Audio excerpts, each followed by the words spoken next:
Small, mid और large cap जो होते हैं ये क्या हैं या इनके अंतर को अगर हम समझना चाहें वो आपको बता देते हैं। सबसे पहले इनके अंतर को जान लेते हैं। देखिए, लार्ज कैप की जब हम बात कर रहे हैं तो लार्ज कैप में आप देख सकते हैं यानी टॉप 100 कंपनीज जो हैं, जो मार्केटल अगर खासतौर से कैपिटलाइजेशन की जब बात कर रहे हैं मार्केट के, उसके अनुसार।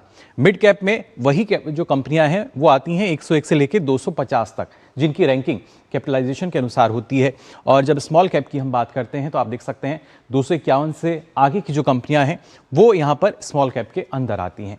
तो ये तो बात हुई मार्केट कैपिटलाइजेशन को लेकर, लेकिन इसके साथ साथ देखिए लार्ज कैप को मजबूत और भरोसेमंद माना जाता है। क्या वजह है इसकी वो भी आपको हम बताएंगे। मिड कैप की जब बात कर रहे हैं तो ये तेजी से बढ़ती कंपनियां यानी उभरती हुई जो हमें लगातार नजर आती हैं। और जब हम स्मॉल कैप की बात करते हैं तो ये उभरती हुई छोटी कंपनियां हैं जो आपको आकर्षक दिख सकती हैं, लेकिन रिटर्न का कैसा है वो जानना जरूरी है। वहीं लार्ज कैप जो है वो स्टेबल बिजनेस इसका माना जाता है, यानी स्थिरता जो है वहां आपको अच्छी मिल रही है।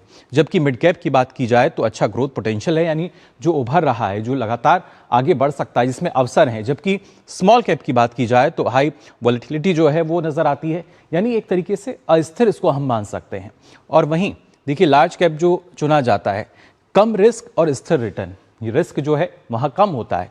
मिड कैप की बात की जाए तो मीडियम रिस्क यानी मध्यम रिस्क जो है, जोखिम जो है वो मध्यम होता है, बैलेंस्ड एक इसको आप मान सकते हैं। जबकि स्मॉल कैप की बात की जाए तो हाई रिस्क और हाई रिवार्ड जो है वो यहाँ पर हमें नजर आता है। असंतुलन इतना है इसलिए जोखिम ज़्यादा हो जाएगा। और आपके लिए क्या सही है, तो देखिए लार्ज कैप की जब हम बात कर रहे हैं बिगनर्स के लिए, यानी शुरुआत तौर पे जो अगर आप निवेश करना चाहते हैं तो लार्ज कैप में आप जा सकते हैं। इसके अलावा मिड कैप की अगर बात की जाए तो आपको अगर लंबे समय के लिए आप इन्वेस्टमेंट कर रहे हैं, धैर्य आपको रखना होगा, उस वक्त ये आपको अच्छा रिटर्न दे सकता है। और स्मॉल कैप की अगर बात की जाए तो ये है अनुभवी निवेशकों के लिए, क्योंकि यहाँ पे जोखिम ज़्यादा है और आपका अनुभव जो है, जो स्ट्रेटेजी है वही काम आ सकती है।